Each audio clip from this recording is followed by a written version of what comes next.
Hello, नमस्कार। मैं नितेश आप सभी का आपके अपने यूट्यूब चैनल एजी वेजीएस पे स्वागत करता हूँ। आशा करता हूँ आप सब स्वस्थ होंगे। तो हमने कल प्राचीन इतिहास में जैन धर्म को पढ़ा था। आज हम बुद्ध धर्म को पढ़ेंगे। तो जैन और बौद्ध धर्म का उदय क्यों हुआ था? जो कि हमने देखा था कि उत्तर वैदिक काल में जाति भेदभाव होने लग गया था। ब्राह्मण सर्वोपरि हो गए थे। ज्यादा कर्मकांड हो स्टार्ट हो गए थे। ठीक है। जो वहां के लोग थे वो अपनी उन्नति और सुख प्राप्ति के लिए यज्ञ करवाते थे, शांति के लिए यज्ञ नहीं करवाते थे। बहुत ऐसे विचार थे जिसके कारण जो बौद्ध धर्म और जैन धर्म की उत्पत्ति हुई। और इसमें जैन धर्म भी बहुत ज्यादा कठिन था, क्योंकि उसमें ये बोलते थे कि कृषि भी वर्जित है, क्योंकि कृषि करने में भी जीवों की हत्या होती है। तो जो जैन धर्म था बहुत ज्यादा ही कठोर नियमों से पूर्ण था। तो इस करके जैन धर्म में भी सब ये चाहते थे कि एक सरल और एक मध्य मार्ग मिले, जो जिसके माध्यम से हम मोक्ष को प्राप्त कर सके और भगवान की प्राप्ति कर सके। तो इसी दौरान बौद्ध धर्म का उत्पत्ति हुई। तो बौद्ध धर्म की जो उत्पत्ति थी वो महात्मा बुद्ध द्वारा हुई थी। जो कि बुद्ध का अर्थ ही है प्रकाशवान। क्या अर्थ है जी बुद्ध का? बुद्ध का अर्थ है प्रकाशवान। ठीक है जी। क्या जी? प्रकाशवान। ठीक है जी। एनलाइटेंट बोलते हैं उसको। और जी जो उनका जन्म था वो 563 बीसी ईसा पूर्व में हुआ था। 563 बीसी में। और उसके जो पिता का नाम था वो था सुदोधन। क्या था जी? सुदोधन। जो कि कौन से वंश से है? ये थे कपिलवस्तु के शाक्य गणराज्य से। कहा से जी? शाक्य गणराज्य। कौन सा गणराज्य जी?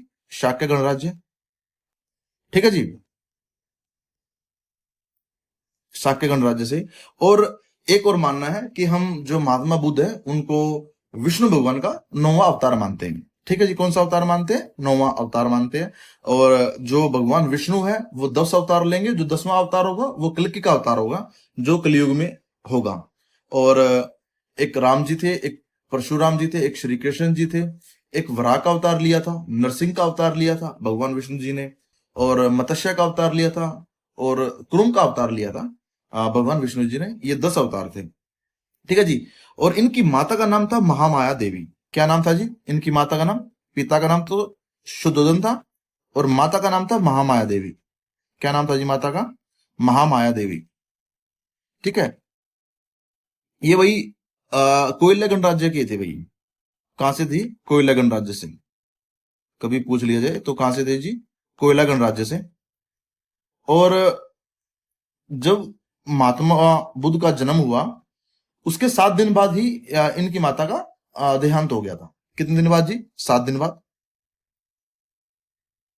तो जी जो इसकी मौसी थी जिसका नाम प्रजापति गौतमी था, उन्होंने इनका पालन पोषण किया। किसने पालन पोषण किसने किया?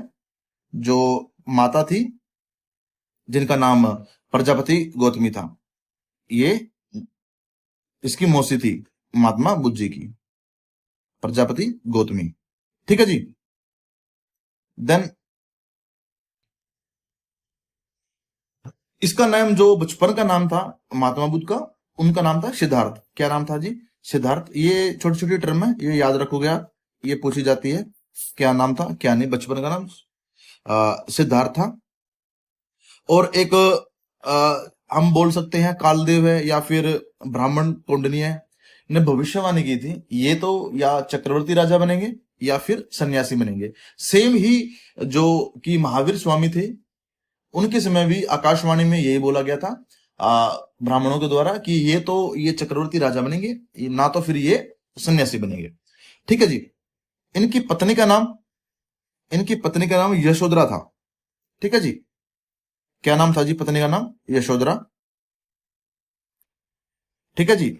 आप इनको देखोगे। और एक बार पूछा गया था कि हम भगवान बुद्ध को और किस नाम से जानते हैं, तो मेरे को ये लगता है कि शायद इसकी पत्नी के नाम से आ जाए कि महात्मा जो बुद्ध जी की पत्नी है उनको हम किस नाम से जानते थे। तो उनको महात्मा जो बुद्ध की पत्नी थी उनके अन्य नाम थे गोपा, बिंबा और बदकचना। क्या जी? बदकचना। ठीक है जी। ये इनके अन्य नाम थे यशोधरा के, जो कि महात्मा बुद्ध जी की पत्नी थी। और जो उनका पुत्र था, उनके पुत्र का नाम था राहुल। क्या नाम था जी? पुत्र का नाम राहुल। तो क्या होता है, जब वो चार दृश्य देखते हैं, चार दृश्य कौन कौन से देखते हैं वो? एक तो वो देखते हैं वृद्ध व्यक्ति, और फिर देखते हैं बीमार व्यक्ति, देन उसके बाद एक देखते हैं मृत व्यक्ति, और फिर लास्ट में देखते हैं वो सन्यासी। तो सन्यासी देखने के बाद उसका मन परिवर्तन हुआ। ठीक है, उन्होंने सन्यासी का जीवन जीने का मन में आया कि मैं अब से सन्यास लूंगा। ठीक है जी। तो भाई वो सन्यास 29 जो कि महावीर स्वामी तो 30 वर्ष की में थे, ये 29 वर्ष की अवस्था में गृह त्याग कर दिया। और गृह त्याग करने को बोलते हैं, गृह त्याग करने को बोलते हैं 29 वर्ष की आयु में इन्होंने गृह त्याग कर दिया था भाई। और जब इन्होंने गृह त्याग किया तो उसको बोलते हैं महाभिष क्या बोलते हैं? महाभिनिष्क्रमण। क्या बोलते हैं जी? महाभिनिष्क्रमण। ये इंपॉर्टेंट है, आप लिखोगे क्या बोलते हैं? महाभिनिष्क्रमण। ठीक है जी। और जो इन्हें ज्ञान की प्राप्ति हुई थी वो बिहार गया में। कहां पे हुई थी ज्ञान की प्राप्ति? ज्ञान की प्राप्ति हुई थी उन्हें गया में, जो कि आज के दिन बिहार में है। ठीक है। निरंजना नदी के किनारे। कौन सी नदी? निरंजना। और जो महावीर स्वामी था वो था ऋजुपालिका नदी के किनारे और साल वृक्ष के नीचे। तो इनको कहां पे आया था? निरंजना नदी के किनारे और जी पीपल के वृक्ष के नीचे। ठीक है जी, पीपल के पेड़ के नीचे। तो इन्हें यहाँ पे ज्ञान प्राप्त हुआ था। ठीक है जी। जब ये आ, अपनी ध्यानावस्था में थे, तो जो हमारा माँ कामदेव था, उन्होंने इसकी भगवान जी की महात्मा बुद्ध जी की जो ध्यान मगन था उस अवस्था को उन्होंने तोड़ना चाहा था। ठीक है जी। बट वो भी इसमें असमर्थ रहे थे। तो इनको कब ज्ञान की प्राप्ति हुई थी? इन्हें को वैशाख पूर्णिमा के दिन। कब हुए थे जी? वैशाख पूर्णिमा के दिन ज्ञान की प्राप्ति हुई थी। ये इंपॉर्टेंट है भाई, लिख लेना ये भाई ये। ठीक है जी। देन जब ये भाई चले थे ज्ञान की प्राप्ति के लिए, तो इनके जो घोड़े का नाम था वो था कंथक जी। क्या था जी घोड़े का नाम? घोड़े का नाम था कंथक। क्या था जी? कंथक। और जो इसके सारथी का नाम था वो था चन्ना। क्या नाम था जी? चन्ना।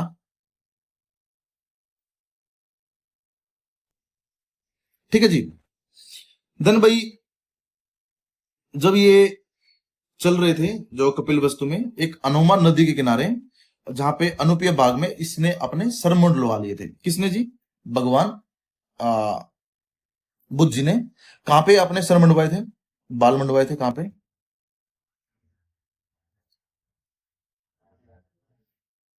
कहां पे मुंडवाए थे? तो ये था जी अपना कपिल वस्तु अनुमा रिवर के किनारे, अनुमा नदी के किनारे और अनुपीय बाग में। ठीक है। कहां पे जी? अनुपीय बाग में इन्होंने अपने सर मुंडवा लिया था जी, जो बाल कटवा लिए थे। और जो इसके प्रथम गुरु थे उनका नाम था अलार कलाम। ठीक है जी। कौन था जी? अलार कलाम। प्रथम गुरु कौन थे जी? अलार कलाम। ठीक है जी। ये कहां से थे? वैशाली से थे जी। ठीक है जी। और जो एक और गुरु थे इनके, उनका था रुद्रक, रुद्रक रामपुत। क्या था जी? रुद्रक रामपुत।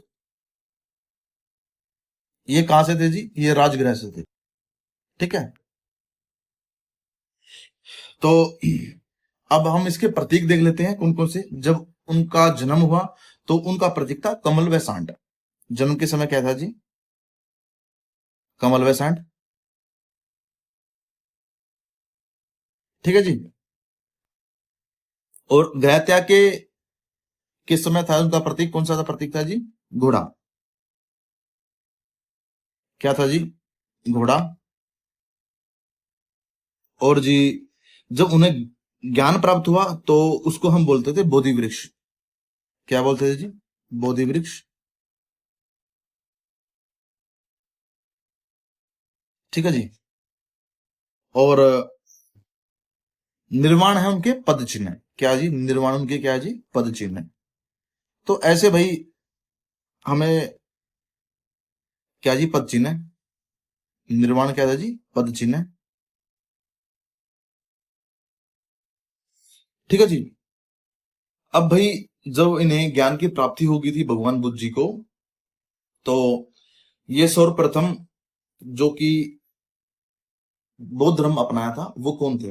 जिसने सर्वप्रथम बौद्ध धर्म अपनाया था वो थे तपस्सु और भल्लिक। ठीक है जी। सर्वप्रथम किसने अपनाया था? सर्वप्रथम अपनाया था भाई तपस्सु ने। किसने जी? तपस्सु ने और भल्लिक ने। ठीक है जी। ये मैंने यहाँ पे आपको नोट्स में प्रोवाइड कर दिया, आप देख लेना। ठीक है जी। कि जन्म स्थान कहाँ था? लुम्बिनी था। वाइफ का नाम यशोधरा था। पुत्र का राहुल था। ठीक है जी। अलार कलम और रुद्रक रामपूत जो भगवान जी के गुरु हुए थे। घोड़े का नाम कंतक था जी। सारथी का नाम चन्ना था। और जो इनकी डेथ को बोलते हैं महापरिनिर्वाण, जो कि 483 बीसी में हुआ था जी। ठीक है जी। और 563 बीसी में इनका जन्म हुआ था। ठीक है जी। ये चार दृश्य देखते हैं। सबसे पहले एक बूढ़े आदमी को देखते हैं, फिर बीमार आदमी को देखते हैं, फिर एक जो मृत व्यक्ति है उनको देखते हैं, देन उसके बाद सन्यासी इंसान को देखते हैं। ठीक है। तो इनके मन में तभी से आया कि मैं गृह त्याग करके सन्यास लूंगा। ठीक है जी। तो सिंबल हमने पढ़ ली, तो बर्थ के समय कमल और सांड था जी। ठीक है जी। और जब इन्होंने त्याग किया, त्याग को हम बोलते हैं महाभिनिष्क्रमण। उसके समय घोड़ा था जी। ज्ञान के समय बोधि वृक्ष और निर्वाण के समय पद चिन्ह थे। ठीक है जी। और डेथ हुई थी इनकी महानिर्वाण महापरिनिर्वाण, उसको हम स्तूप बोलते हैं। ठीक है जी। ये इसके यहाँ मैंने आपको ये डाल दिया भाई, नोट्स डाल दिए हैं। देन उसके बाद एक बात आती है धर्म चक्र प्रवर्तन की। क्या बात आती है जी? धर्म चक्र प्रवर्तन की। ठीक है जी। जब ये इन्होंने ज्ञान की प्राप्ति कर ली थी, तो स्टार्टिंग में आपको इसके रिलेटेड कुछ कहानी है कि तीन ब्राह्मण थे, जिसका नाम था कश्यप, मध्य कश्यप और गया कश्यप। इन तीनों के द्वारा भाई महात्मा बुद्ध जी की अवहेलना होती है और वो ये छोड़ के अपना अलग मार्ग ले लेते हैं महात्मा बुद्ध जी। देन दोबारा ये जब उर्वेला में आते हैं, कहाँ पे आते हैं जी? उर्वेला में। तो इन तीनों ब्राह्मणों को ये हरा देते हैं। ठीक है जी। तीन ब्राह्मणों को क्या कर दे? हरा देते हैं वाद विवाद में। तो यहां से ही जो धर्मचक्र परिवर्तन था वो हुआ। कौन कौन से तीन वो थे जी? कश्यप, नदी कश्यप और जी गया कश्यप। ये तीन ब्राह्मण थे जिनको इन्होंने उर्वेला में हराया था। कहाँ पे? उर्वेला में इन्होंने हराया था। और गया कश्यप। ठीक है। और जो भाई सारनाथ में भाई ये पांच ब्राह्मण थे, इनने जो उपदेश दिया था उसको भी हम धर्म चक्र परिवर्तन बोलते हैं। कौन कौन से पांच ब्राह्मण थे सारनाथ में, जिसको बोलते हैं हम सबसे प्रथम उपदेश दिया था बुद्ध जी ने, तो सारनाथ में दिया था। तो वहां पे कौन कौन से थे? आज, ये जो ब्राह्मण थे ना उनके नाम है आज, असजी। ठीक है जी। आज, असजी, वप, बधिये और कौंडनिया। ठीक है जी। ये आप इनके नाम याद रखोगे, कभी भी पूछ सकते हो। ये पांच ब्राह्मण थे। ठीक है जी। इसको हम धर्म चक्र परिवर्तन बोलते हैं। ठीक है जी। जब बुद्ध जी राजगृह आते हैं, ठीक है जी, कहाँ आते हैं जी? राजगृह।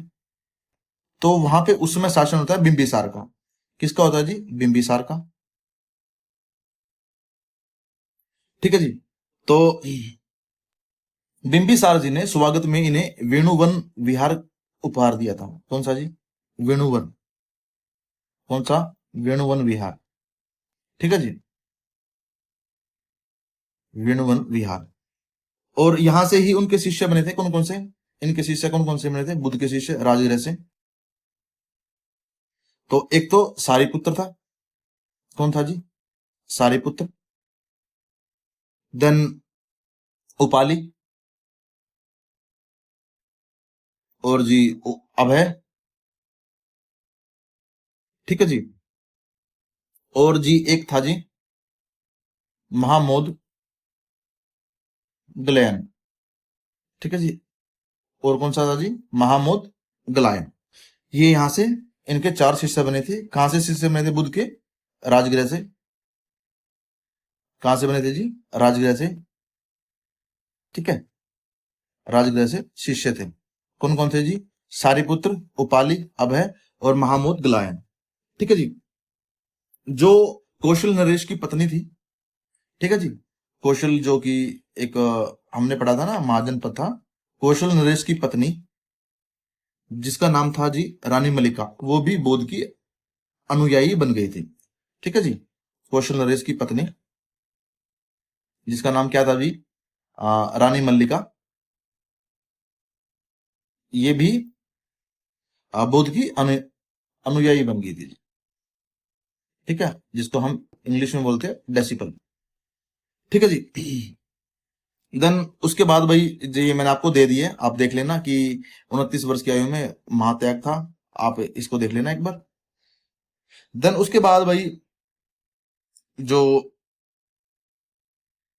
बुद्ध के त्रिरत्न थे, जैसे हमने पढ़ लिया था कि राजगृह से शिष्य कौन कौन से बने थे?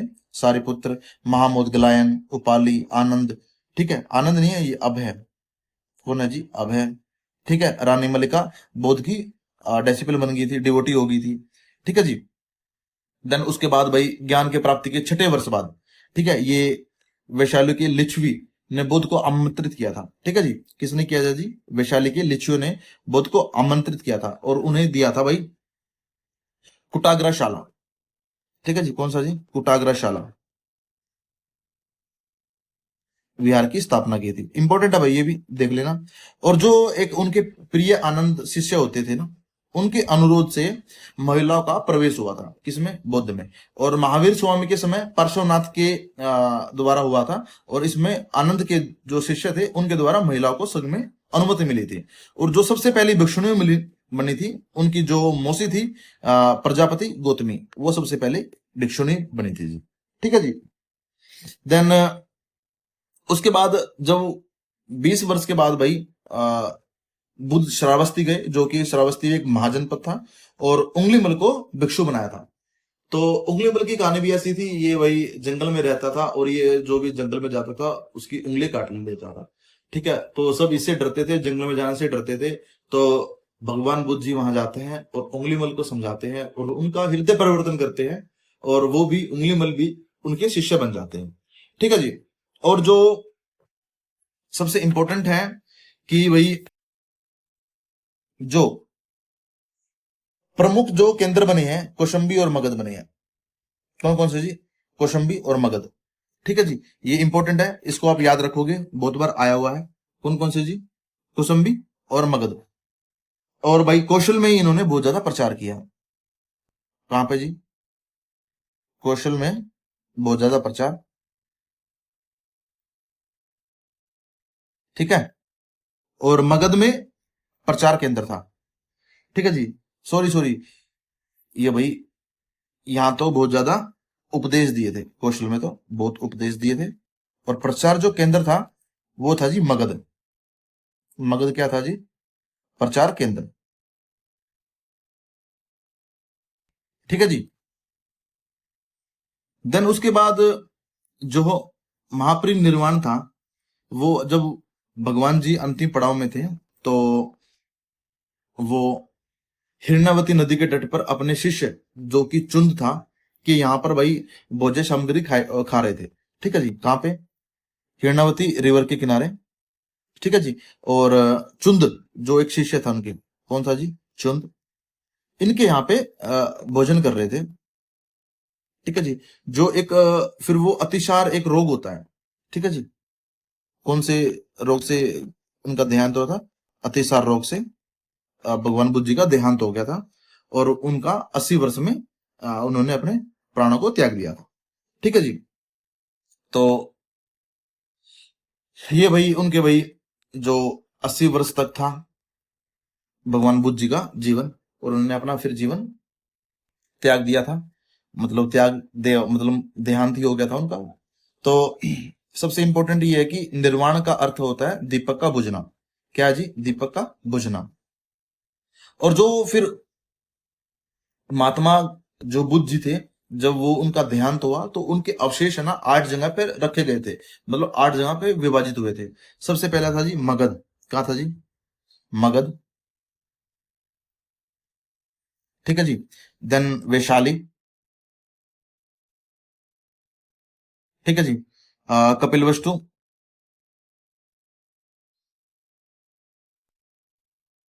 और जी अलकप। ठीक है जी। कहा जी? अलकप।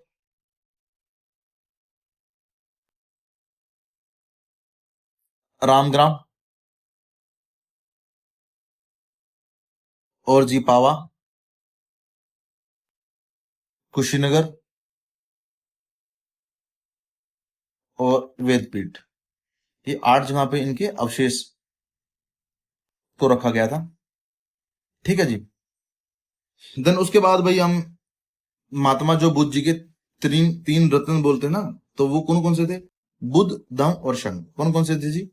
बुद्ध, धम्म, ठीक है, और संघ। ये इनके 3 रत्न थे भाई। ठीक है। और ये भाई इनके 10 शील थे। ठीक है। सबसे पहले कौन सा था? अहिंसा। हिंसा ना करना, सत्य बोलना, चोरी ना करना जिसको हम असत्य बोलते हैं। ठीक है जी। ब्रह्मचार्य का पालन करना, नशा ना करना, अनुचित समय पर भोजन करना, अनुचित अनुचित समय पर भोजन करना। ठीक है। ठीक है जी। और जी आभूषण का प्रयोग नहीं करना भाई। मतलब इसका ये है कि भाई मालाएं, सुगंध, जितनी भी आभूषण है उनका ये नहीं करना भाई, प्रयोग नहीं करना। विलास वाले वस्त्र पहनना, सोना। ठीक है जी। और जी ब्रह्मचार्य का जीवन जीना। और भाई जो था एक जो व्याभि विचार से दूर रहना। ठीक है। इसका मतलब आप ये लगा सकते हो, व्याभि विचार से दूर रहना। इनके 10 शील थे। ठीक है जी। और आप देख लेना, और इनका एक और था कि नशा ना करना भाई, मद्य सेवन नहीं करना। आप अगर हम ये चीज अभी भी अपना लेते हैं तो हमारा जीवन बहुत अच्छा और सर्वोपरि हो जाएगा। कि हम हिंसा ना करें, हमेशा सत्य बोले, चोरी ना करें, ब्रह्मचर्य का पालन करें, नशा ना करें। ठीक है जी। अनुचित समय, ठीक है जी, भोजन ना करें, उचित समय ही भोजन करें।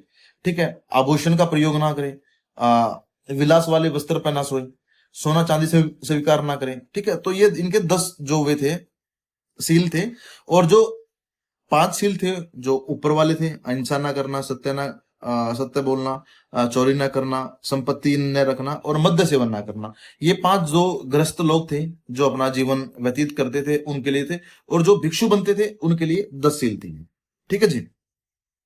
देन उसके बाद इन्होंने दर्शन दिए थे। सबसे पहले है अनिश्वरवाद दर्शन। कौन सा है जी? अनिश्वरवाद दर्शन। ठीक है जी।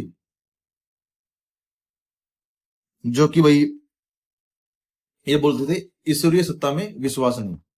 ठीक है जी। कौन सा जी? ईश्वर सत्ता में विश्वास नहीं।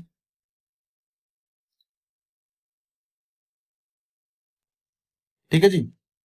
देन उसके बाद भाई इनका था शून्यवाद।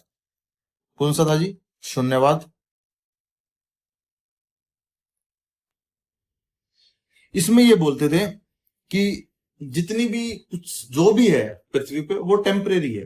और रियलिटी बात है, आज हम मनुष्य का अगर हम शरीर भी माने ना तो वो भी टेम्परेरी है। हमें नहीं पता कि वो कब भगवान जी अपने पास बुला ले। तो जो शून्यवाद था इसको बोला था कि सब टेम्परेरी है, सभी वस्तु क्षणिक है, अस्थायी है। ठीक है जी, सभी वस्तु अस्थायी है, कोई भी यहां पे परमानेंट नहीं है। ठीक है। देन उसके बाद दिया था अनात्मावाद का। उसका मतलब यह था कि आत्म चेतन पर बल करना, मतलब खुद से सोचो कि आप कितना सोच सकते हो, आत्म चेतन पर बल देना। ठीक है जी। तीसरा उसका कौन सा था? अनात्मावाद, आत्म चेतन पर बल देना, आत्म चेतन पर बल देना। ठीक है जी। देन उसके बाद है क्षणिकवाद। ठीक है जी। कौन सा है जी? क्षणिकवाद। क्षणिकवाद में बोला था कि संसार में कोई भी चीज स्थिर नहीं है। ठीक है जी। क्या बोला था? संसार में कोई भी चीज क्षणिक नहीं है,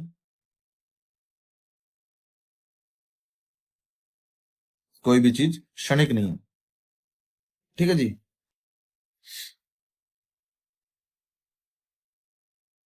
और शून्यवाद में यह था कि स्थायी भी था और सभी जो भी पदार्थ था, वस्तु थे, वो सत्ताहीन थे। क्या था जी? सत्ताहीन। ठीक है जी। अब हम देख लेते हैं कि बौद्ध धर्म जो कि हमने पता चला कि छठवीं बीसी से स्टार्ट हुआ था। और जैसे लाओस है, कंबोडिया है, भूटान, थाईलैंड, म्यांमार, श्रीलंका, यहाँ पे इसको राष्ट्रीय धर्म घोषित कर दिया। कहाँ कहाँ पे? लाओस, लिख लेना भाई, इंपॉर्टेंट है। लाओस, कंबोडिया, ठीक है जी, वियतनाम, ठीक है जी, भूटान, थाईलैंड और श्रीलंका। ठीक है जी। यहाँ पे राष्ट्रीय धर्म घोषित कर दिया। और सेकंड लार्जेस्ट पॉपुलेशन है बुद्धिस्ट की। ठीक है, क्रिश्चियनों के बाद। और 200 करोड़ से अधिक है। तो ये तो आप एक ये मोटी मोटी जानकारी है, देख लेना आप। ठीक है जी। और जो महात्मा बुद्ध ने ईश्वर में विश्वास, जाति व्यवस्था, मूर्ति पूजा, ठीक है जी, आत्मा का स्थायित्व, जितनी भी अवधारणा थी जो कि उत्तर वैदिक काल से ऋग्वैदिक काल से चली हुई थी, उनको उन्होंने खंडन किया था, विरोध किया था। कौन किसका? ईश्वर में विश्वास, जाति व्यवस्था, मूर्ति पूजा। ये स्टेटमेंट हमें आ सकते हैं कि भगवान ईश्वर में विश्वास करते थे, जाति व्यवस्था में विश्वास करते थे, या फिर मूर्ति पूजा में विश्वास करते थे, या फिर आत्मा के स्थायित्व में विश्वास करते थे। तो इनमें भगवान जो बुद्ध जी ने हर चीज का विरोध किया था। ठीक है जी। देन उसके बाद इन्होंने 4 आर्य सत्य बताए थे। ठीक है जी, जो कि 2 निराशावादी हैं और 2 आशावादी हैं। ठीक है। हम पहले निराशावादी देख लेते हैं। इन्होंने बोला कि इन संसार में दुख है। ठीक है जी। अब किसी भी इंसान को देख लेना, कोई भी ये अगर आप सुनने बैठ जाओ कि भाई ये दुख है, वो दुख है, ठीक है, ये है निराशावादी। क्या जी? ये निराशावादी। क्या जी? ये निराशावादी।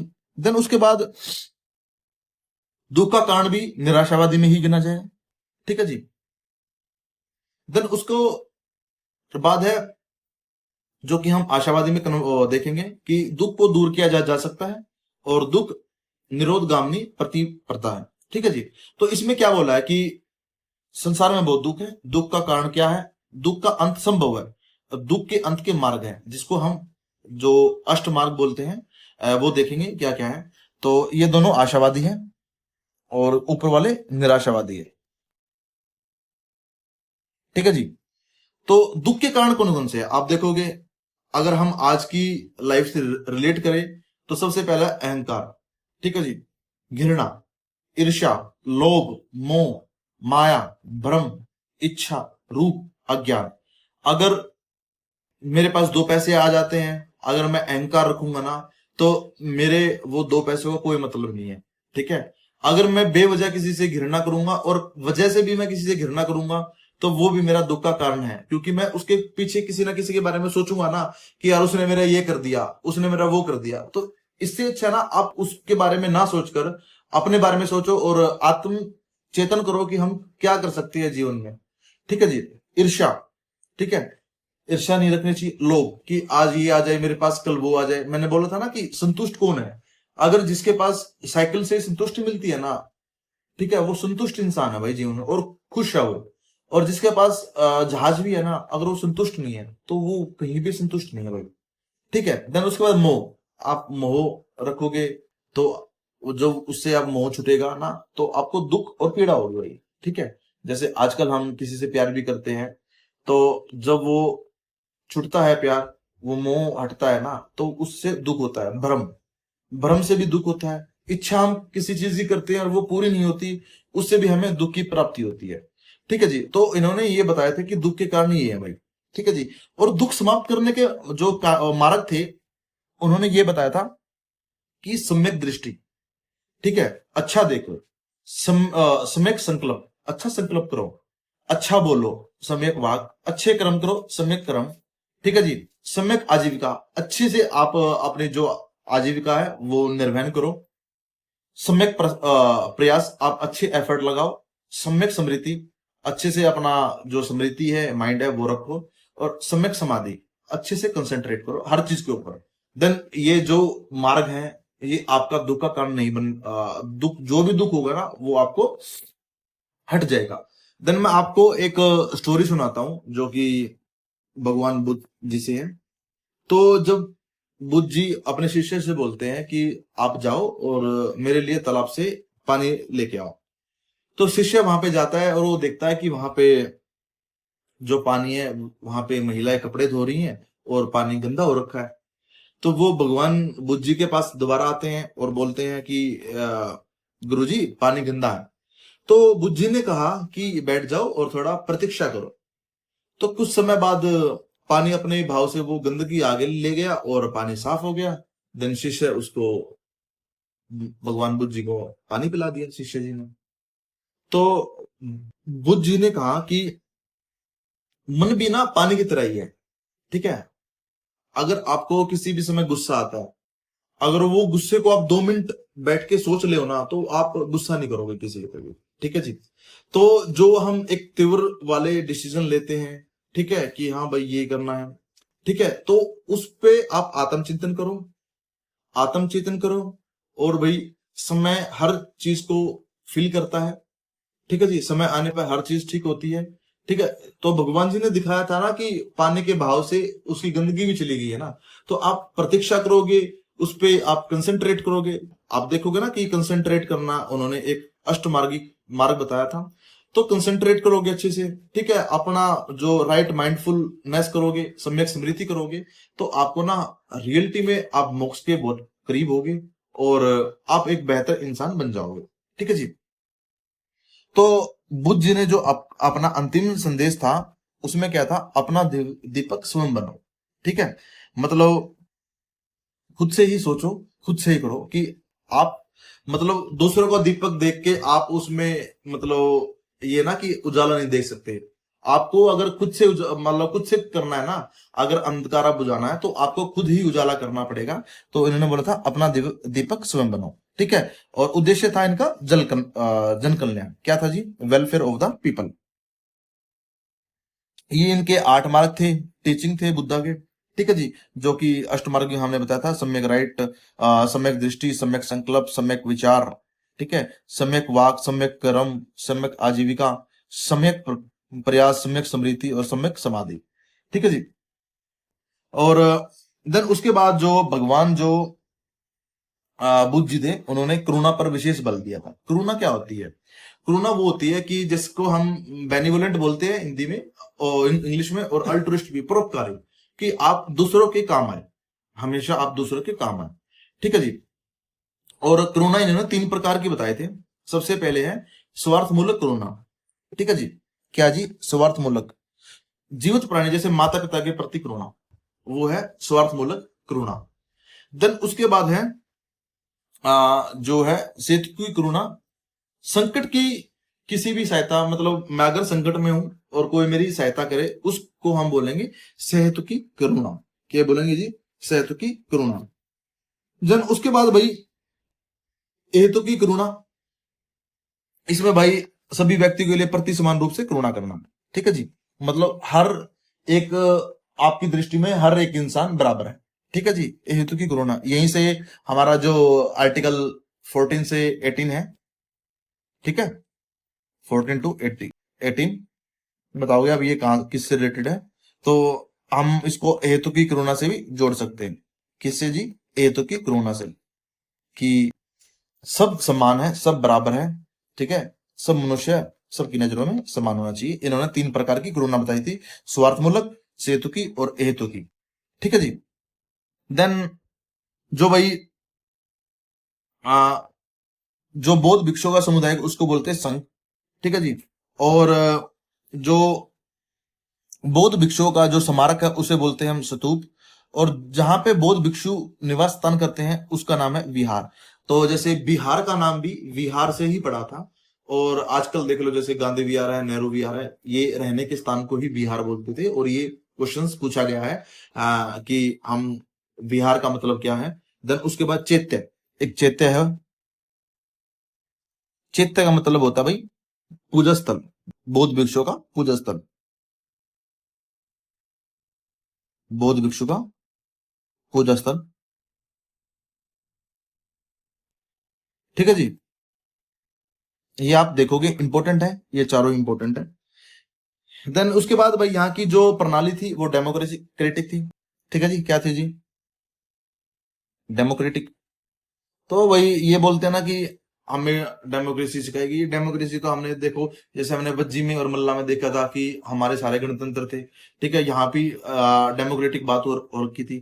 ठीक है, बस इसमें एक बात ये थी कि कोई भी मनुष्य जो कि ये 10 सील पे चलना जानता हो, मद्य सेवन ना करता हो, अच्छे बिस्तर पे ना सोता हो, चोरी ना करता हो, हिंसा ना करता हो, सत्य बोलता हो, ये जो 10 सील पे चलता था वो बौद्ध में बौद्ध शिक्षा अपनाने का। देन उसके बाद भाई प्रत्येक भिक्षु समान अधिकार और जिम्मेदार था। ठीक है जी। ठीक है जी। और ये था कि सब सभा में बैठकर एक निर्णय लेते थे, उसको हम बोलते थे आसन प्रजापक। क्या बोलते हैं जी? आसन प्रजापक। आसन प्रजापक। ठीक है जी, इंपॉर्टेंट है भाई, ये देख लेना। देन उसके बाद भाई निर्णय बहुमत से लिए लिए जाते थे। ठीक है, जो भी निर्णय लेने थे उन्हें बहुमत से लिए लिए जाते थे। और प्रस्ताव है ना 3 बार प्रस्तुत किया जाता था। कितनी बार? 3 बार। और तीनों ही बार बहुमत से प्राप्त किया जाता था। ठीक है जी। देन उसके बाद भाई कोरम होता था। कोरम अभी आज देखते हैं हम। कोरम कोरम उस समय होता था 30 सदस्य को, 30 मेंबर का कोरम होता था। ठीक है जी। देन एक ये होता था जब वर्षा ऋतु का समय आता था, मानसून का, तो ये बिहारों में रहते थे और अपने धर्म का प्रचार नहीं करते थे। ठीक है, एक यहाँ पे पौरन वर्ड आएगा जिसका मतलब ये होता था कि भाई मतलब एक समारोह का आयोजन किया जाता था। ठीक है, उसमें जितने भी भिक्षु द्वारा किए गए अपराध हैं उन्हें स्वीकार किया जाता था। ठीक है जी। यहाँ पे क्या होता था? भिक्षु अपना अपराध स्वीकारते थे। भिक्षु अपना क्या स्वीकारते थे? अपराध। अपराध स्वीकारते थे। ठीक है जी। महिला को भी संघ में प्रवेश दिया जाता था। किसके द्वारा दिया गया था? आनंद, जो इनका शिष्य था। ठीक है। और जो प्रजापति गौतमी थी वो संघ में प्रवेश करने वाली पहली महिला थी, जो कि हमने देखा था। ठीक है जी। देन उसके बाद भाई जो संघ में प्रविष्ट होने पर उसे बोलते थे उपसंपदा। क्या बोलते थे? उपसंपदा। ठीक है, क्या बोलते थे? उपसंपदा। ठीक है जी। और संघ की सदस्यता लेने पर वो शर्मन हो जाता था। क्या हो जाता था जी? शर्मन हो जाता था। शर्मन हो जाता था संघ की सदस्यता पर। ठीक है जी। तो इसमें देख लेना कि वर्षा ऋतु के दौरान भिक्षु यात्रा नहीं करते थे, वो विहार में रहते थे। और इस अवसर के में एक सभा आयोजित की जाती थी जिसका नाम था पौरन। और जहां पर भिक्षु अपनी गलतियां स्वीकारते थे और उसके लिए क्षमा मांगते थे। ठीक है जी। और संघ में प्रवेश को हम उपसंपदा बोलते हैं। और जो संघ की सदस्यता लेने पर हम शर्मण बोलते हैं। ठीक है जी। 10 वर्षों के बाद की योग्यता के बाद वहां पे भिक्षु बन जाता है। कितने बाद? 10 वर्षों के बाद। 10 वर्षों के बाद क्या बन जाता है? भिक्षु। देन उसके बाद यहाँ की बौद्ध संगति हुई थी। बौद्ध संगति हुई थी यहाँ पे 4। कितनी संगति हुई थी जी? 4। जो सबसे पहले संगति हुई थी बौद्ध की, वो 483 ईस्वी में हुई थी, जब भगवान बुद्ध जी का क्या हुआ था भाई? महापरिनिर्वाण हुआ था। ठीक है जी। ये हुई थी अजात शत्रु के समय। किसके जी? अजात शत्रु, जिसको हम कुणिक नाम से बोलते हैं। हमने किया था ना कुणिक, तो क्या बोलते हैं उसके? कुणिक। कहां पे हुई थी ये? राजगृह में। कहां पे जी? राजगृह। ठीक है जी। और जो इसके अध्यक्ष थे, अध्यक्ष कौन थे जी? अध्यक्ष थे महाकश्यप। कौन थे जी? महाकश्यप। ठीक है जी। और तो यहां पे क्या हुआ कि जो बौद्ध के उपदेश थे, आनंद ने सुत्त पिटक क्या लिखा जी? आनंद ने क्या लिखी थी? सुत्त पिटक। और जो कि उपाली था, जैसे आनंद उपाली, और कौन कौन से हमने पढ़े थे? सारिपुत्र, महामद गोलायन। तो एक कौन था जी? उपाली। उपाली ने लिखी थी जी विनय पिटक। इन्होंने अपने पुस्तक लिखी थी प्रथम, जो कि बहुत संगति हुई थी। इंपॉर्टेंट है भाई, मोस्ट मोस्ट इंपॉर्टेंट है। तो कौन कौन सी थी? एक तो सुत पिटक थी और एक विनय पिटक थी। ठीक है जी। और महाकश्यप इसके प्रेसिडेंट थे। 483 बीसी में इसका फर्स्ट आयोजन हुआ था, फर्स्ट बुद्धिस्ट काउंसिल का। और अजात शत्रु यहाँ के राजा थे। देन सेकंड बुद्धिस्ट जो काउंसिल हुई थी, वो काला अशोक के राजा थे। जब कौन थे? काला अशोक के समय हुई थी। ठीक है। ये हुई थी वैशाली में। कहाँ हुई थी जी? वैशाली में। इसके 100 वर्ष बाद, मतलब 383 बीसी में। ठीक है। और यहाँ के जो अध्यक्ष थे वो थे सभा कमीर। कौन थे जी? साब कमीर। ठीक है। तो इसमें भिक्षु का मतभेद हो गया, और भिक्षु दो अलग अलग विभागों में विभाजित हो गए। तो एक तो था जी स्थविर। कौन था जी? स्थविर। मैं आपको यही बता देता हूं। एक था स्थविर, एक था महासंगिका। कौन था जी? महासंगिक। ठीक है जी। देन उसके बाद भाई, जो हम महासिंह का बोलते हैं, इसको हम बोलते हैं पूर्वी गुट। इसको हम पूर्वी गुट भी बोल देते हैं। जिसमें भाई कौन कौन से थे? वैशाली और मगध। कौन कौन से थे? वैशाली और मगध। और जो स्थविर था, इसको हम बोलते थे पश्चिमी गुट। क्या बोलते थे जी? पश्चिमी गुट। इसमें आता जी अवंती। ठीक। कौन सा था जी? अवंती। हाँ, एक चीज और याद रखोगे अवंती से, कभी भी भगवान बुद्ध, अवंती जो कि एक महाजनपद था, वो वहां पे उन्होंने कभी भी यात्रा नहीं की। कौन से पे? अवंती या। ठीक है जी। और ये भाई, ये दो आपस गुट में बट गए थे। ठीक है जी। आप देख लेना कि भाई मतभेद हो गया था, एक तो स्थविर में और महासंघिक में बट गए थे। ठीक है जी। कौन कौन से में? स्थविर में और महासंघिक में। कौन सी में? सेकंड बुद्धिस्ट काउंसिल में। देन उसके बाद थर्ड बुद्धिस्ट काउंसिल होती है, जो कि 250 बीसी में होती है। उस समय राजा कौन थे? अशोक थे जी। ठीक है। और ये कहां हुई? पाटलिपुत्र में। ठीक है जी। पाटलिपुत्र को जो हमारे मैग्नस्तीस से, उसने बोला था कि ये पोलीबर था। क्या बोला था जी? पोलीबर था। तो यहाँ पे भाई जो एक मोगली पुत्तिस था, कौन था जी? मोगली पुत्तिस। इन्होंने ना, मतलब जो कि महासंघिक, जो कि हम पूर्वी गुट बोलते थे, जिसमें कौन कौन से थे? वैशाली और मगध, इसका खंडन कर दिया था। ठीक है। किसका? महासंघिक का। जिसमें कौन कौन से थे? जिसको हम पूर्वी गुट भी बोलते थे। और इसमें कौन कौन से थे? एक तो था भाई वैशाली और मगध। इसका मोगलीपुत्र ने बिल्कुल खंडन कर दिया था भाई। ठीक है। क्योंकि ये चलते थे यथार्थवादी पे। किस पे चलते थे? यथार्थवादी पे। इसका खंडन करके उन्होंने एक ग्रंथ लिखा था, जिसका नाम था कथा वस्तु, क्या नाम था जी? कथा वस्तु, जिसको हम अभिधम पिटक से भी जानते हैं। किससे जानते हैं जी? अभिधम पिटक से। तो यहां से ही त्रिपिटक लिखे गए थे। ठीक है जी। कौन कौन से त्रिपिटक हो गए थे हमारे? एक तो सुत पिटक, किसने लिखा था?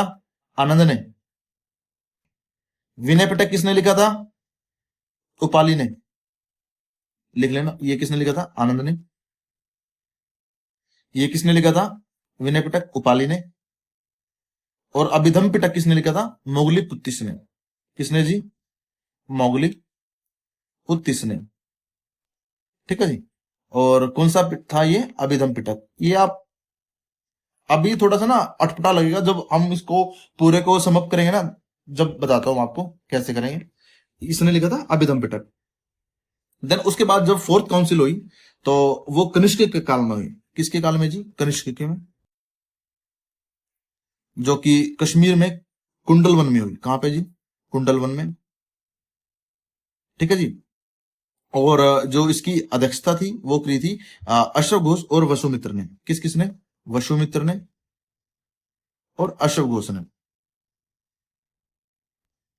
ठीक है। फर्स्ट एडी में ये हुई थी। पहले कब हुई थी? 483 में, फिर 383 में, फिर 250 में, फिर फर्स्ट एडी में। ठीक है। ये बीसी था, ये भी ईसा पूर्व था, ये भी ईसा पूर्व था। इस समय कौन था? अजातशत्रु। ठीक है। इस समय कौन था? कालाशोक। ठीक है। इस समय कौन था भाई? बताओगे इस समय कौन था? अशोक। और इस समय कौन था? कनिष्क। ठीक है। इस समय प्रेसिडेंट कौन था? महाकश्यप। इस समय साबकरीम। ठीक है जी। और इसमें था मोगली पुत्तिश। ठीक है। और कनिष्क के समय कौन था? वसुमित्र और अशोक घोष। ठीक है जी। इसमें क्या हुआ भाई? इसमें जो बौद्ध धर्म था वो दो भागों में बट गया था, और दो भागों में, जिसको हम बोलते हैं हीनयान, हीनयान और महायान। ठीक है। हीनयान को हम ये बोलते हैं कि ये स्थविरवादी थे, जो कि पश्चिमी गुट था अवंती वाला, इसको पश्चिमी गुट भी बोलते हैं। ठीक है, मैं लिख देता हूं अवंती। ठीक है। देन इसको जो हीनयान थे ना, हीनयान के जो भी थे, इन्होंने भगवान जो बुद्ध जी थे उन्हें एक महापुरुष माना था। क्या माना था जी? महापुरुष।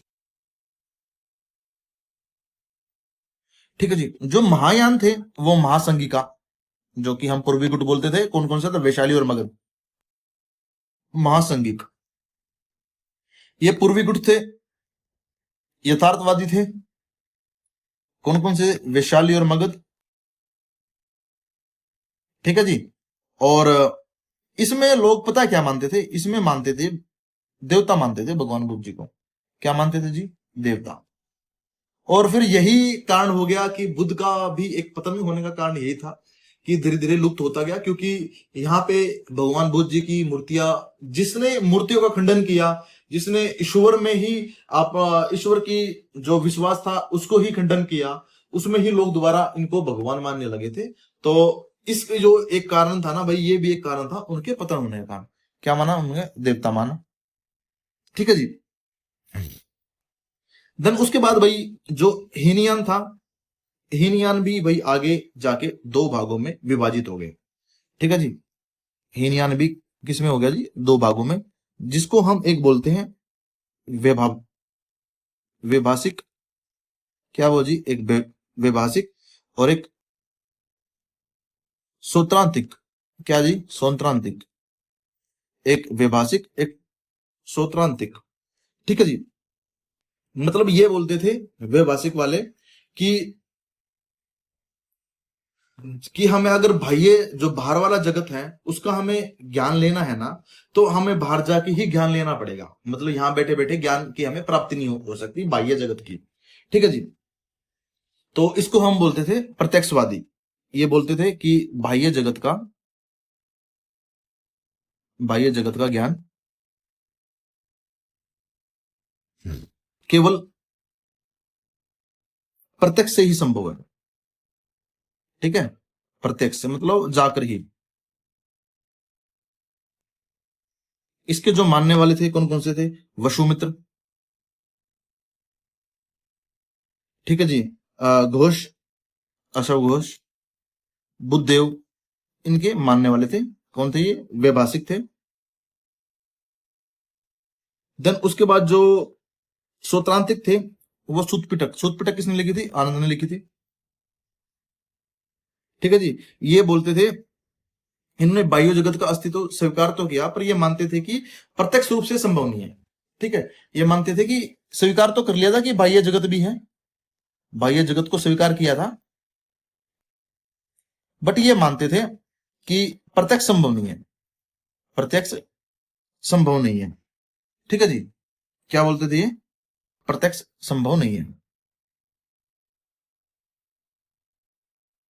ठीक है जी, देन उसके बाद जो महायान के जो सेक्ट थे उसकी स्थापना किसने की थी? शून्यवाद की। यहां से आप लिख लेना कि महायान भी दो में टूट गया था, महायान भी दो में टूट गया था, एक शून्यवाद में और एक विज्ञानवाद में। ठीक है जी, तो शून्यवाद की स्थापना किसने की थी? नागार्जुन ने। इंपॉर्टेंट है भाई ये, किसने की थी जी? नागार्जुन ने। शून्यवादी किसने की थी? नागार्जुन ने। और जो विज्ञानवाद की स्थापना की थी मैत्रेयनाथ ने। किसने जी? मैत्रेयनाथ ने। ठीक है जी, तो ये महायान आगे कन्वर्ट हो गया था किस किस में? शून्यवाद में और विज्ञानवाद में। तो हीनयान का जो आदर्श है वो है अहर्त पद की प्राप्ति, और जो महायान का है वो बोधिसत्व। ठीक है जी, और महायान को क्या क्या बोला जाता था आप देख लेना कि ये मैंने लिख दिया कि ये नागार्जुन था, और इस इन्होंने बोला था कि जो शून्यवाद में संसार की हर वस्तु शून्य है, कुछ भी अस्थायी नहीं है। जो कि हमने एक शून्यवाद जो पढ़ा था कि बोलते थे कि संसार में सभी वस्तु जितनी भी है वो टेम्परेरी है और सत्ताहीन है। तो ये इसमें विश्वास रखते थे, जिसका नागार्जुन भी था। बट जो विज्ञानवाद थे, विज्ञानवाद बोलते थे कि भाई इन्होंने योग्य और आचार पर विशेष बल दिया और विज्ञान को इन्होंने महत्वपूर्ण बताया। ठीक है जी, और देन उसके बाद भाई जो इंपॉर्टेंट भाई महायान थे उनको हम बोलते थे अवलोकितेश्वर। क्या क्या बोलते थे जी? अवलोकितेश्वर। अच्छा जी, मंजुनाथ। क्या जी? मंजुनाथ, पदमपाणि, मैत्रेय, अमिताभ, इनको हम बोलते थे। ठीक है जी, और बुद्ध के अन्य नाम थे तथागत और शाक्य मुनि। इंपॉर्टेंट है, बहुत बार पूछा गया है, यूपीएससी में पूछा था। देन उसके बाद हम करते हैं भाई ज्ञान की प्राप्ति के बाद बुद्ध को सम्यक संबुद्ध कहा जाता है। क्या बोला जी? सम्यक संबुद्ध। ठीक है जी, तो ये हमारे जो कि हमने सिंबल कर लिए थे, कमल का कर लिया था, दम चक्र कर लिया था। देन उसके बाद जो सुतपिटक था, सुतपिटक लिखा था जी आनंद ने। आनंद ने सुतपिटक में एक दिग्निकाय, एक मध्यम निकाय, एक संयुक्त निकाय, एक अंगुत्तर निकाय और एक खुद्दक निकाय। अंगुत्तर निकाय में 16 महाजनपद का उल्लेख है। ठीक है जी, ये जो भी आप ये या से कर लेना कि एक दिग्निकाय था भाई। ठीक है, एक मंजी निकाय था, एक संयुक्त निकाय था, एक अंगुत्तर निकाय था और एक खुद्दक निकाय था। ठीक है जी, देन उसके बाद विनय पिटक। विनय पिटक जो कि उपालि द्वारा लिखा गया था, इसमें था भाई सुत विभाग, खंडक और परिवारा। और जो परिवारा है वो जो खुद्दक है, सॉरी, ये भाई जो खंदक है ये दो भागों में विभाजित हो गया था। एक का नाम था महावग और एक का चुलवग। ठीक है जी, और जो अभिधम पिटक था वो भाई बौद्ध का दर्शन का विवेचन था। ठीक है, इसका श्रेय मोगलीपुत्र को जाता है, जिसको थर्ड काउंसिल जो कि किसके समय हुई थी? अशोक के समय हुई थी, और कब हुई थी? 250 BC में हुई थी। और जो इसके अध्यक्षता थे वो मोगली पुत्तिशी थे, और इन्होंने किसका खंडन किया था? महासंघिका का। ठीक है जी, इसका पूरा खंडन कर दिया था। किसने किया था जी? जो कि हमारे मोगली पुत्तिश थे जी। देन उसके बाद हम लिटरेचर देख लेते हैं। मिलिंद पन्हाव, जो कि इंडो ग्रीक राजा मेनेंडर थे, और नागसेन की जानकारी मिलती है। इंपॉर्टेंट है, बहुत बार पूछा गया है, इसको स्टार मार्क कर लेना भाई, कभी भी पूछा जा सकता है। दीपवंश, दीपवंश सिंगल, जो कि सिंगल द्वीप बोलते हैं श्रीलंका, उसका उल्लेख है दीपवंश में। ठीक है जी। महावंश, महावंश में राजाओं की सूची है, मतलब कौन सा राजा किस टाइम था। ठीक है, आप ये बस याद मत करना, जातक कथा याद करना, जो कि जातक कथा थी, जो बुद्ध के पूर्व जन्म की कहानियां थी। ठीक है, इंपॉर्टेंट है। महावस्तु विनय पिटक से संबंधित है। विनय पिटक किसने लिखी थी? उपाली ने। मैं आपको हर बार याद दिलाता रहूंगा। देन उसके बाद भाई जो कि बुक थी हमारी बुद्ध चरित्र, जो कि अशोक घोष ने लिखी थी। किसने लिखी थी बुद्ध चरित्र? अशोक घोष ने लिखी थी, और ये बुद्ध के जीवन का वर्णन करती है। ठीक है जी। देन उसके बाद है विशुद्धिगमन। ठीक है जी, ये हीनयान से संबंधित है और बुद्ध घोष द्वारा ही लिखी गई थी। ठीक है जी, ये अशोक घोष द्वारा, ये बुद्ध घोष द्वारा। जो और उसके बाद है भाई ललितावसर, सहधर्म पुंडरीक। ठीक है जी, सुखावती व्यू, आप इनको याद मत करना, बहुत इनको बेशक याद मत करना।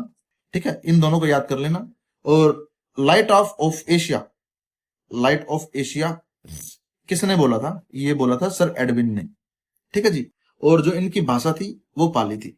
ठीक है जी, कौन सी थी? पाली। और भाई आप ये देख लेना कि बुद्ध से पहले कौन कौन से धर्म थे। एक था आजीविका संप्रदाय, जो कि मोखली घोषाल ने के द्वारा स्थापित किया गया था। किसके द्वारा? मोखली घोषाल। कौन सा जी? आजीविक संप्रदाय। ठीक है जी। देन उसके बाद है पूर्ण कश्यप, जो कि अक्रियावादी एक कर्मवाद के प्रवर्तक थे, जो कि पूर्ण कश्यप ने लिखा था जी। किसने जी? पूर्ण कश्यप ने। देन उसके बाद है उच्छेदवादी, जो कि अजित केस काम्बली ने लिखा था। किसने जी? अजित केस काम्बली ने, उच्छेदवादी। देन उसके बाद है जी नित्यवादी। नित्यवादी किसने लिखा था? पकुद कच्चायन ने। किसके द्वारा जी? पकुद कच्चायन ने। और देन उसके बाद है संजय, जिसको हम अनिश्चयवादी बोलते हैं, उसको लिखा था जी संजय ने। किसने जी? खुद संजय ने जी। ठीक है जी। मैं आपको बताता हूं आपको मुश्किल कौन कौन सी चीज लगी। पहले ये कर लेते हैं हम गीता श्लोक, कि विद्वान को अपना धैर्य कभी नहीं छोड़ना चाहिए। ठीक है जी। विद्वान को ना तो ही मूर्ख में बैठकर अपना ज्ञान बांटना चाहिए। ठीक है, और विद्वान को हमेशा शांत रहना चाहिए, हर एक अवस्था में, कुछ भी अवस्था हो शांत रहना चाहिए। देन मैं आपको एक बता देता हूं कि कौन कौन से में टूटी थी। सबसे पहले थे स्थविर और महासंघिका। ठीक है, इसमें भाई स्थविर में अवंती थी, इसको हम बोलते थे पश्चिमी गुट। इसको बोलते थे हम पूर्वी गुट। इसमें कौन कौन था? वैशाली और मगध। वैशाली और मगध। देन उसके बाद जो हीनयान और महायान में आ जाते हैं। हीनयान में ये बोलते हैं कि महापुरुष है, और जो महायान में बोलते थे भाई ये देवता है। तो हीनयान भी आगे दो में टूट जाता है, शून्यवाद और शून्यवाद। और कौन से बाद में टूट टूट जाते हैं भाई, आप बताओगे? शून्यवाद और किसमें जी? हीनयान। हीनयान तो शून्यवाद में नहीं टूटता भाई, आप ये बताओगे हीनयान किसमें टूटता है? आगे हीनयान टूटता है वैभाषिक में। किस किस में जी? विभाषिक में और सोनतांत्रिक में। सोतांत्रिक में। और महायान किस किस में? शून्यवाद और विज्ञानवाद। ठीक है। फर्स्ट काउंसिल कहां हुई थी? 483 में BC में। कहां पे? राजगृह। अजातशत्रु यहाँ के वो थे, राजा थे, और अध्यक्ष कौन थे? महाकश्यप। इसमें सुत पिटक और विनय पिटक लिखी गई थी। सेकंड कब हुई थी? 383 में। यहाँ पे कौन थे? कल्लाशोक थे, और जो प्रेसिडेंट थे वो साहब करीम थे। यहाँ पे क्या होता है कि पूर्वी गुट में और पश्चिमी गुट में टूट जाते हैं स्तविर और महासंघिका में। ठीक है, तो आप एक बार देख लेना, ऐसे याद कर लेना, याद हो जाएगा, कोई बड़ी बात नहीं है। ठीक है, इसी के साथ हमारे बुद्ध जो धर्म है हमने बहुत अच्छे से कंप्लीट किया है, एक ही क्लास में कंप्लीट किया है। मैं सोच रहा था इसको 2-3 क्लास में कंप्लीट कराऊं, बट एक क्लास में आप देख लेना। ठीक है, तो कर लोगे आप। पीडीएफ के लिए आप जाना भाई इजी वे जीएस ऑफिशियल पे, यहां से आपको पीडीएफ मिल जाएगी। और लाइक एंड सब्सक्राइब करें भाई। ठीक है, थैंक यू।